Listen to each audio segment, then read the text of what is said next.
All right, today we're going to bring an HD PoE camera. Now, PoE stands for Power over Ethernet, or just to let you guys know. Now, this camera comes with two LED lights, microphone speaker, right? So you could hear and speak to whoever's on the other end. You could have this in front of your entrances, or you could add it with the rest of the cameras. As you can see, PoE connection is required. If you don't have PoE, they do have an external power AC connection in here. They're both waterproof, and they give you extra connections to actually waterproof, and then the actual mount, because they do have to be mounted either upside down or straight up. You can adjust the camera as you will, but it's one of those things that you got to download the application if you want to do it automatically, to control it remotely and to log into it. You don't control the system itself. You control the actual features in there.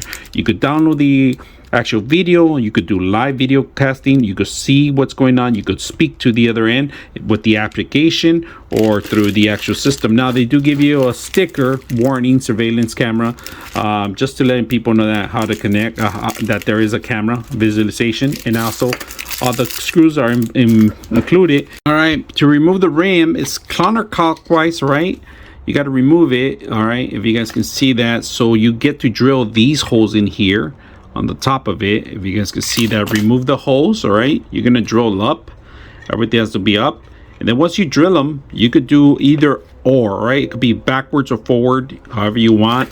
You could face it either direction that you want to face the camera, and that's about it. You just make sure that it's embedded in properly.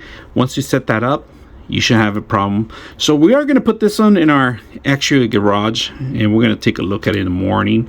I'm going to log in. We're going to remote control. So right now, let's go ahead and set it up. All right, so we just plugged it in right now. The camera, it's working. It's actually identifying me, and it's running lights right now.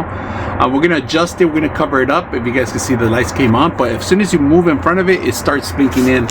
For the camera setup, I decided to install the micro USB right behind the camera. Instead of going to the cloud system, I wanted to save everything local, and I'm able to see it online and through my phone. Using the phone is very simple.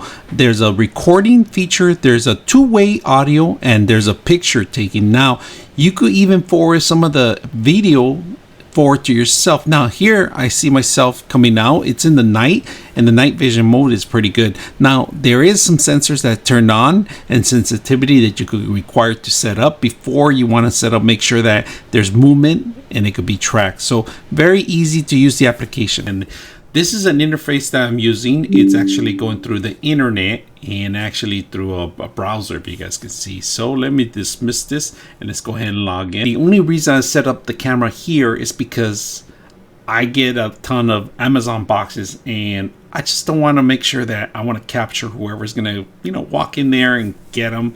And, the interface on the actual system is pretty good. So let's go ahead and review a couple of things which you can do from here. Playback.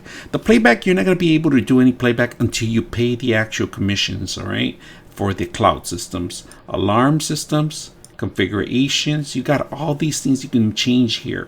There's only a certain things you can do on here. This camera will work with your existing DVR if you have one. All right, if you have a DVR, this will automatically pick up. You just kind of have to get the IP address and go with it. All right, so that's one of the things I like about it. Now, streaming, you could change the format. You can have different formats if you want. You guys see the quality just dropped a little bit, and then I go back to the third one, but this is the highest quality in here. Overall, the system has an alarm. You could do voice and audio, and this way, actually, I'm going to keep this constantly on one of my monitors just to make sure that I'm getting the correct packages and stuff like that. So anybody who walks in my door, the light will automatically turn on. It works very well. I was able to adjust the camera to the way I want to see it. So it's one of the things I like about it. So overall, the camera, the support, all the great options it has, they're pretty good. So overall, I hope you guys enjoyed the video.